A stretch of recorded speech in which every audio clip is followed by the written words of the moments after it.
What's up everyone? Welcome to another video. In this video, I will test WD-40 Specialist Corrosion Inhibitor, which is advertised to protect uncoated metals for 1 year outside in the elements or 2 years indoors. I coated a piece of bare metal and left it outside for 1 year through sun, snow, and rain and filmed the whole process. I will point out that I already made a video on this 2 years ago, but I must have used a corrosion resistant piece of sheet metal because the uncoated part barely rusted.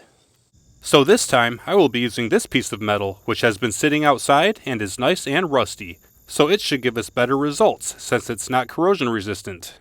I started out with the flapper wheel to remove all of the surface rust and clean up the surfaces, resulting in a bare metal finish.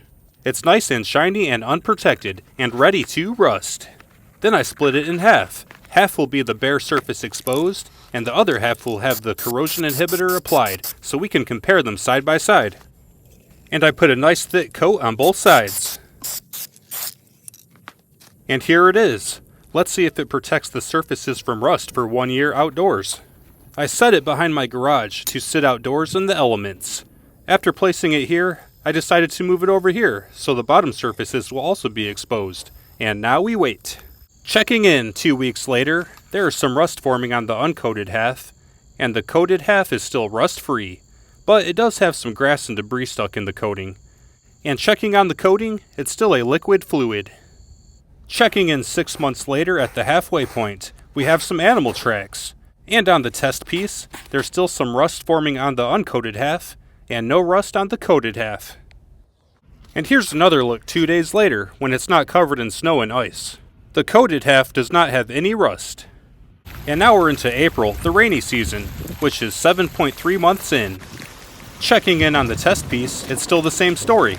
There's some rust on the uncoated half, and the coated half is still going strong with no rust.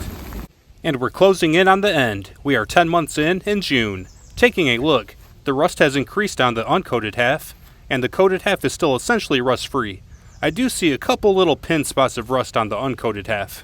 I think there's one here, and maybe one here, and definitely a few along the edge. And here we are, 1 year later. I'm 1 year stronger, 1 year wiser, and I got stung by a yellow jacket last week, so that's awesome. And now we're going to check out the final results. So it did rain a little earlier, so things are a little damp, but today is the day, so it is what it is. The uncoated half is covered in rust, and the coated side looks a lot better for sure, but it does have significantly more rust than it did 2 months ago. But technically, protects metal for 1 year has a little asterisk next to it. And checking the bottom side, the uncoated half has a lot of rust, and the coated half has a couple little spots, but is looking really good overall. And there doesn't appear to be any correlation to where it was in contact with the concrete or open to the air voids. Now let's move this to a clean, flat, stable surface to conduct a little more investigation. Checking the coated surface, I can't feel any of the coating at all. It appears to be gone. This was unexpected, because on the previous test, there was a solid hard layer that I had to scrape off. Running the scraper over the surface, there was just a tiny bit of gooey material that came off, definitely not a solid layer over the whole surface like the last time. Flipping it over to the backside, this surface has a thicker uniform layer of coating, but it's not solid like the previous test. This is still really gooey. To wrap this up, I will say that the product works. It pretty much blocked rust for up to 1 year outdoors as advertised. Based on both tests, it can leave a pretty nasty layer of coating behind, whether solid or gooey. I would not spray this on something I value, like hand tools. I would only use it on something that I don't care if it's covered in a filthy coating. And the only aesthetic or functional goal is to prevent rust for up to 1 year outdoors or 2 years indoors. And that wraps this up. I hope you found it helpful. Subscribe for more how-to and review videos. Have a great day, and I'll see you in the next video.